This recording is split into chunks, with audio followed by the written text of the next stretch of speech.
All right, here we go.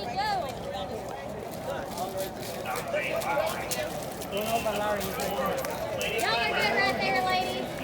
Go again. All right, let's get together. Looking this way, right here.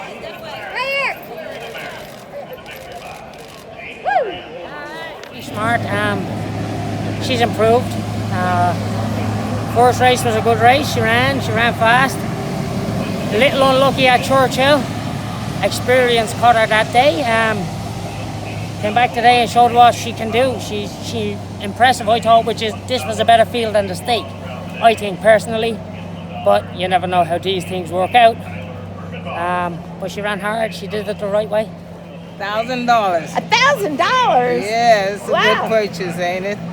What did you think you were getting for that? Oh, I thought I was getting a racehorse. Like I always say, I buy good horse cheap. I don't buy cheap horses. And a lot of them turn out to do very well. You know, 100,000, at least about 8 to 10 horses I bought around that price range. But you have to work hard when you look in that price range because our budget is limited, you know. But you got to look at all the horses in the sale and, you know, take a chance. And this filly looked like she's the real deal.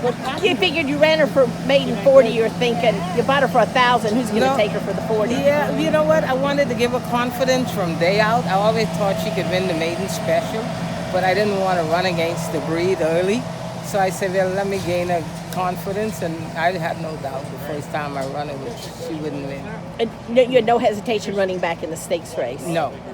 I thought I could win it. But Steve has a really nice filly would beat me there. But, you know, maybe time, if we could stretch out a little bit more, we'll be competitive with her, hopefully. But that's a nice filly would beat her in the stake. What about her performance this afternoon? Oh, that was awesome. You know, she's been off 10 days. She was in the sale, and we didn't get the reserve, so we brought her back. And knowing that she'll do well racing. You know, she'll do very well racing. Would you look at the stakes here in a few weeks? I don't. The 18th? I don't know. We play this by ear and see what she like when we get her back home, you know. But I don't really want to run. August is one of the hottest months around, you know. So I'd like to maybe put on the shelf. But if she's training lights out, then I may have to. Otherwise, you might point her towards, say, the Pocahontas or something at Churchill? Yes. And maybe, you know, I am like the old-fashioned trainer style, like run them through conditions. And we may come back in a condition race and see what happens, you know, because we have a lot to look forward to in the spring and next year. So it'll be good.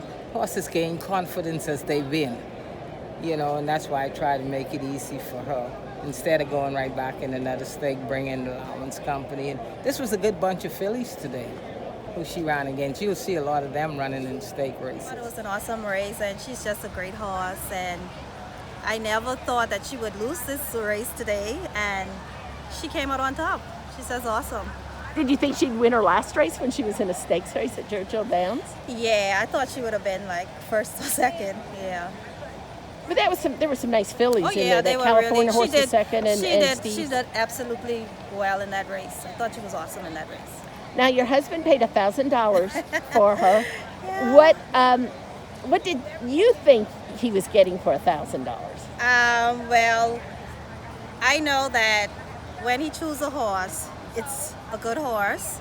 He looks at everything, the formation of the horse, he checks the horse out, and I know, like, hey, he's going to get that horse ready to be number one. I have that confidence in him. And she went through the sale, and the high bid was $140, and so he turned that down. So was that good with you? Is that okay? Yeah, it was. You think she's worth more, and she's going to prove you all right? Yeah. Yes, she will.